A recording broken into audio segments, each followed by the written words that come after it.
We thank you for everyone who's joined us from various parts of the world. Most of all, we are grateful to our Honorable Minister, Dr. Harshvardhan, for having spared us his valuable time to join us in this very important symposium and workshop. Thank you, sir, for joining us. May I now request Professor Dr. Balram Bhargav, Director General, Indian Council of Medical Research and Secretary, Department of Health Research, to welcome us and set us off on this afternoon's program. Dr. Bhargav. Thank you. Thank you, Dr. John. Our Honorable Minister of Health, Government of India,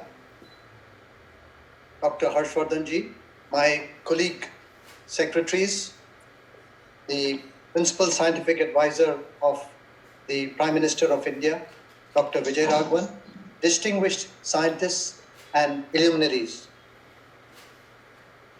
The Second World War in the 20th century marked the discovery of penicillin, and we thought that we had won the war against the microbes. The later part of the century demonstrated the emergence of HIV, antimicrobial resistance, and drug-resistant tuberculosis. This century, in its 20 years, has already witnessed SARS, MERS, Nipah, Zika, and we are all in the midst of the COVID war. These facts make the concept of One Health one of the most important weapons against the threats to lives on Earth. We would like to thank our Honorable Minister for announcing this high-level interministerial group for action on One Health. Thank you, sir. Today, we have participants from USA, UK, Europe, Russia, Japan, and Australia. These deliberations will pave the way for India being a major player in One Health in the world.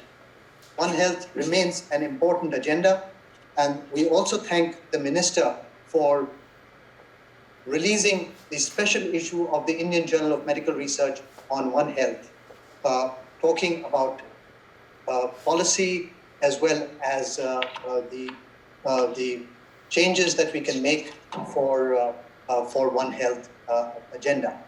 Thank you so much, sir.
I now invite our Honorable Minister for Health and Family Welfare, Dr. Vardhan, to release this special issue of the Indian Journal of Medical Research on One Health.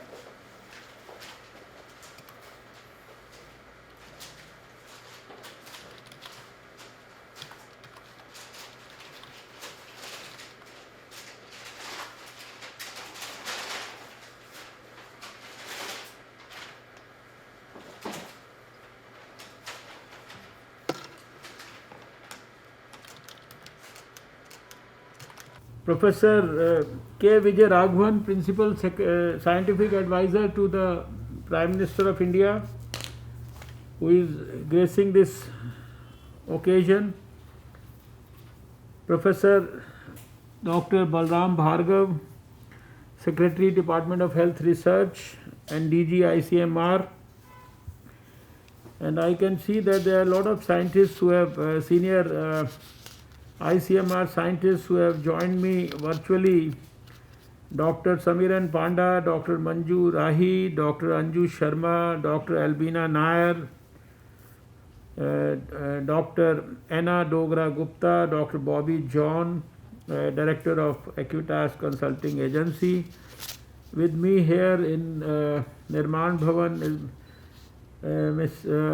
Mrs. Anu Nagar, Joint Secretary, Department of Health Research, Dr. Rajni Kant, Dr. Lokesh Sharma, and I understand that there are very senior officials, including Secretary, Department of Biotechnology, Dr. Renu Swarup, and others from the Ministry of Defense Research, Environment, Forest and Climate Change, Agriculture Research and Education, Animal Husbandry, Dairy and Fisheries, and also from the Department of Science and Technology.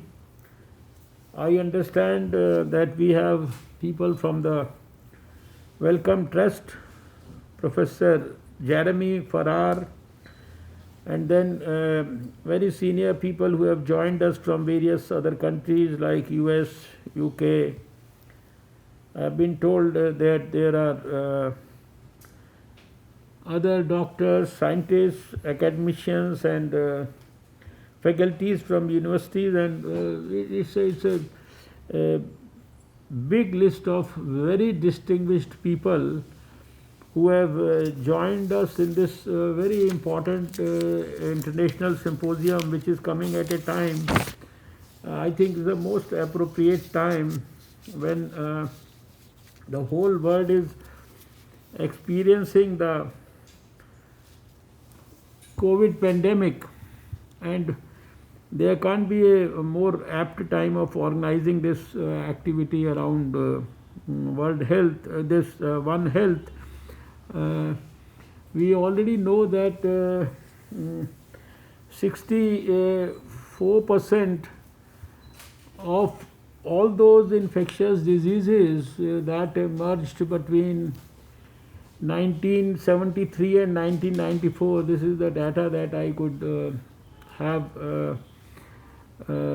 access to, they had etiology which was zoonotic in nature. And then out of the 1,415 infectious diseases that human beings suffer from, 61% are again zoonotic. And then out of the 177 infections which are supposed to be emerging or re-emerging, 73% are again zoonosis. And it has been, India is right now called as one of the 4 global hotspots where there is a increased emergence of, in fact, there is a huge risk for the emergence of infectious zoonotic diseases, drug resistant and foodborne infections, etc. So, and the time that we are witnessing right now,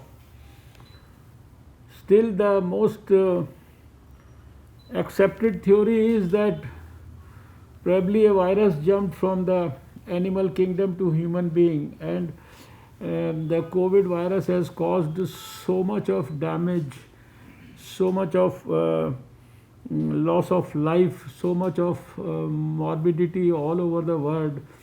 We are still, even after almost 15 months, we are still struggling with COVID, and but the whole virus has once again, although in the last 2 decades, as Dr. Bhargav has mentioned, we could see many diseases which emerged like SARS and MERS and Ebola. We saw Zika and Nipah and many other diseases where there is a link with the animal kingdom also. But this virus, I think COVID, has certainly been an experience, once in a lifetime sort of experience for every person working in the field of medicine, and especially for those who are researchers, who are epidemiologists, pathologists, clinicians. For everyone, this has been a very, very unique experience, and it's really heartening to learn that at this very important time in our nation's history, unfortunately we are suffering, but we are very well conscious of the fact that we all have to be working together. This virus has taught the whole world that if you work together, and within the science also, if everybody is working with a good quality synergy, and within the systems also, if everybody is aligned towards a single goal, then we can certainly fight out many things in the ablest manner. So I am very happy that a lot of national and international people, they have all relevant stakeholders have actually joined today for this international symposium. I wish to congratulate all of you. Friends, you all know that with the increased interaction between humans and animals, whether they are domestic and wild, and then of course influenced by climate change also, human health can't be seen in isolation. And as I said earlier, this present COVID-19 pandemic is more than a reminder of this fact. The present international symposium is focused on the One Health approach, and this One Health approach recognizes that the health of people is closely connected to the health of animals and our shared environment, and a lot of factors are to be understood as shaping the overall health landscape. For example, more people are today in closer and regular contact with wild and domestic animals, both livestock and pets. And this is both a result of human population growth as well as the expansion of human habitation into new geographic areas. There is significant increase in the human-animal interaction at the domestic level, particularly through the adoption of animals as pets. And those who are pet lovers like me, for them the pets are like their own children, including otherwise these non-domesticated species also. Exotic food fetishes in many parts of the world and medicinal beliefs are also driving increased human entry into the animal space in the wild. Close contact with animals and their environments provides more opportunities for diseases to pass between animals and people. We all can appreciate that the earth has experienced a lot of changes in climate and land use, like deforestation and intensive farming practices, disruptions in environmental conditions and habitats. They can provide new opportunities for diseases to pass to animals. And I'm happy that this particular March issue of the Indian Journal of Medical Research is dedicated to discussing all this in great detail. The movement of people, animals, and animal products, this has increased, of course, from international travel and trade also. And as a result, and that we have seen during this COVID pandemic also, diseases can spread quickly across borders and around the globe, either unintentionally or otherwise. And we are all witness to the greatest example of this during our COVID pandemic. These changes have led to the spread of existing or known endemic and new or emerging zoonotic diseases, which are diseases we know that can spread between animals and people. More than half of all infections that people can get can be spread by animals. I had mentioned even the percentages in the beginning that are being recorded in the records. Each year around the world, it is estimated that zoonosis, the diseases which are shared between people and animals, they cause something like 2.5 billion cases of sickness and 2.7 million deaths. As the currently underway COVID-19 pandemic demonstrates to us, rapid spread of these novel pathogens can have significant impact on the global economy. The whole world has experienced this during 2020. We were fortunate to have a leader like Prime Minister Narendra Modi, who could handle the COVID and who could handle the economic crisis, who could strike a good quality balance between handling COVID and also taking care of the economy simultaneously. And now we, I think, in India are probably one of the, in spite of COVID, one of the better performing economies of the whole world.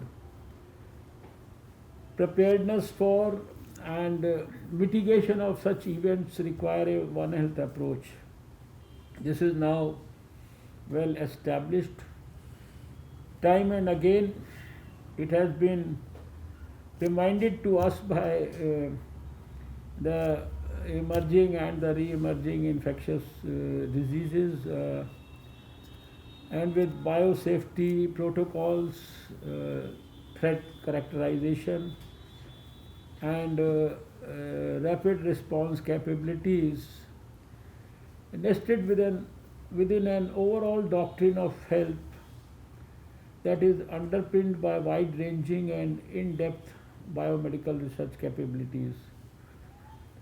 So in this context, I wish to place on record my greatest appreciation to once again be fortunate to have released this special issue of the Indian Journal of Medical Research focused on One Health being brought out today. I remember that last year, almost at the same time, the ICMR had given me the first edition that was released in 2020. And in the preface itself, there was a mention about the potential of I think if at least a few million viruses which have the potential to, I think it was, if I correctly remember the figure, it was like 1.7 million or something, which have the potential to jump maybe accidentally from the animal kingdom to the human beings.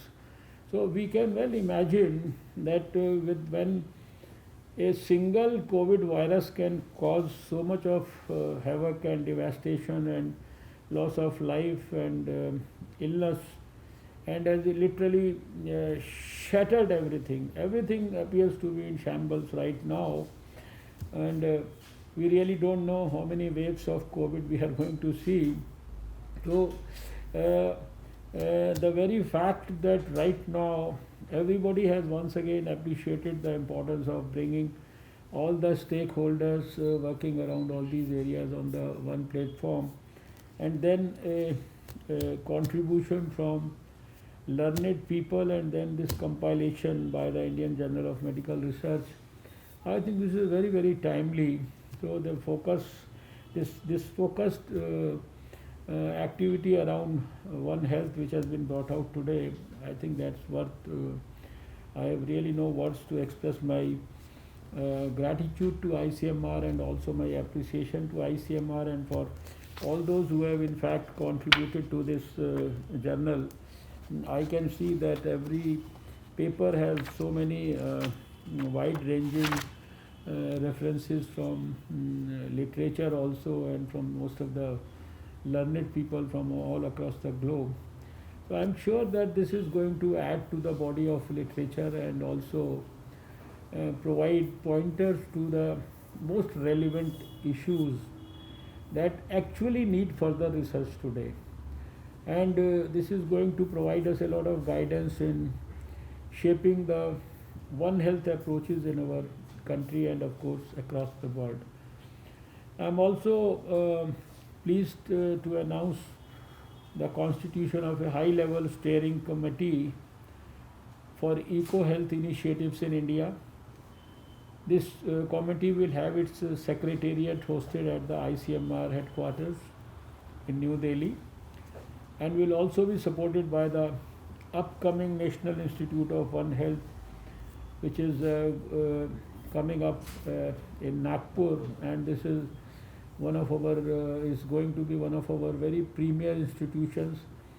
One of the ambitious projects supported and guided by our own Prime Minister. Also, a mention about this was made even in the Union budget, and this is one of the important components of the ambitious schemes around which the future health delivery systems in this country, whether for treating or whether for doing research or whether for diagnostics or whether for strengthening testing capabilities, and then for all those factors which have to be factored in now related to the transfer of or the travel of virus from the animal kingdom to the human being. So this National Institute of One Health, it has to play a very major role, and it's not only India, but of course I think everyone all across the world will look towards National Institute of One Health with a lot of expectations and hope. So I am also pleased and would love to acknowledge, I wish because of the mechanism through which we connect with each other these days, it's a digital platform, and we really are not able to appreciate who has joined, who has not joined, and I wish I had acknowledged the presence of all of you, the great leaders, the great thought leaders of the whole world at today's symposium at a personal level also. But I have to certainly thank all the thought leaders of the whole world, and of course India, who are present at today's symposium and this very, very important historic workshop. And it's my intense desire and hope also that this symposium it will ultimately be recorded in history as a real good quality starting point for a broad ranging multi stakeholder discussion and collaboration to actually secure better health for all on this very beautiful planet we call home, and for which it is our solemn responsibility to protect it and help the mankind and human beings. And as health professionals and researchers, we have to take care of the health of millions of people on this planet, and we have to work with close collaboration and a spirit of synergy and dedication. And that's what I think our intention at organizing this international symposium is. So once again, I wish to express all my gratitude and appreciation to ICMR, Dr. Balram Bhargav, and all your colleagues and all other stakeholder ministries, all the senior people belonging to other ministries who have graced this occasion, and all the thought leaders from all across the world. Once again, for your esteemed participation in this particular activity, and I look forward to very useful deliberations which will certainly guide us in a very, I would say, sophisticated manner, and in a very precise manner, in a very meticulous manner, about reshaping and redesigning our health policies for the future, keeping in view at the back of our mind this threat of zoonosis that has actually over the last few decades proved to be a real dangerous phenomenon for the whole world. And I'm sure that activities like this should prove to be a game changer for the healthcare delivery system of the whole world. So with these few words, I would like to close with the prayer which is from our ancient scriptures. This is Sarve Bhavantu Sukhana, Sarve Santu Niramaya, and I am sure we'll all be benefited by this international symposium. Wish you all good health, stay safe, and we look forward to the blessings of God to be able to fight COVID more effectively, efficiently, and score a decisive victory over COVID in the near future. Thank you so much. Thank you. We are very grateful to have had the privilege of our Honorable Minister, Dr. Harshvardhan, address us and point us into the directions where we need to go. We do have a full program ahead, and without wasting time, may I invite the Principal Scientific Advisor to the Government of India, Dr. K. Vijay Raghavan, to briefly address us. Sir, the floor is yours. Thank you, Dr. Bobby John. Honorable Minister for Health and Family Welfare, Dr. Harshvardhan, Director General of ICMR, Secretary Health Research, Dr. Balram Bhargav, Professor Ashutosh Sharma, Secretary Science and Technology, Professor Renu Swarup, Secretary Department of Biotechnology, Secretary Animal Husbandry and Development, Shri Atul Chaturvedi, Dr. Trilochan Mahapatra, and all the other guests assembled here. This is really a important occasion where we see ministries from science and technology, health research, environment and forest, animal husbandry, all coming together. And One Health is a topic which covers all of this. We need concepts like One Health today because we are now specialized, and it's a downside of specialization. Ancient systems of medicine and science, even recent science in the early 19th century, 20th century, always practiced One Health. One Health as a concept, while a very useful overarching one, requires specificity though to have real utility. Otherwise it runs the risk of other such broad concepts such as world peace, which are very good but difficult to achieve. how does we, how do we think of One Health and how do we achieve a focused science on One Health? And I think the Indian Journal of Medical Research issue on that, which has come out, is a very important direction. We can think of One Health at different levels. Technologies, how can we make sure technologies developed for one sector are used in other sectors? For example, vaccine platforms, which we have seen today. Nutrition, how advances in animal nutrition, which has specialized well beyond human nutrition concepts, can inform human undernutrition challenges. Disease surveillance and control, and this is what most people think about when they think about One Health. But again, there are issues in animal health, livestock health, and human health, which are intertwined, and also agriculture and plant health and nutrition. In India, we have multiple One Health services, all independently being developed. Now, this is in itself not a bad thing. It can be made into a good thing. We would want all these groups to focus on areas relevant to their mandate, but also come together. So ICMR, the health ministry, addressing the human side, but working closely with animal husbandry, with ICAR, with environment and forests, and similarly, each one stressing on their strengths, but partnering together is the right way to do this. And the One Health Institute coming up in Nagpur is likely to be a very good place where all of this comes together.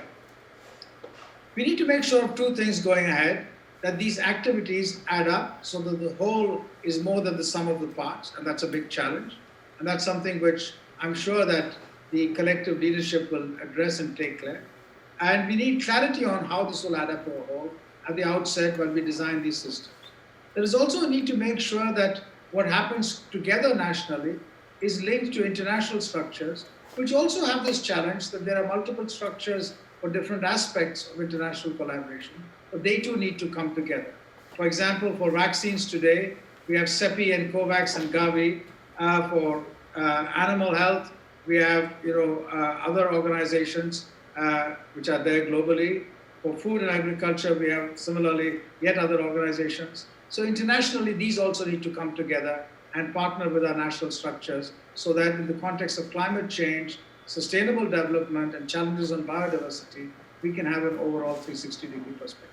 I'd like to end here and to say that I look forward very much how we can achieve this intersection and complementarity at both national and international levels. Thank you.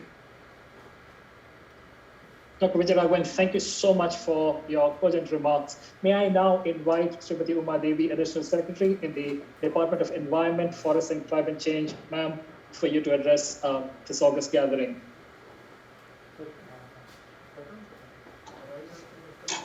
Yeah, thank you.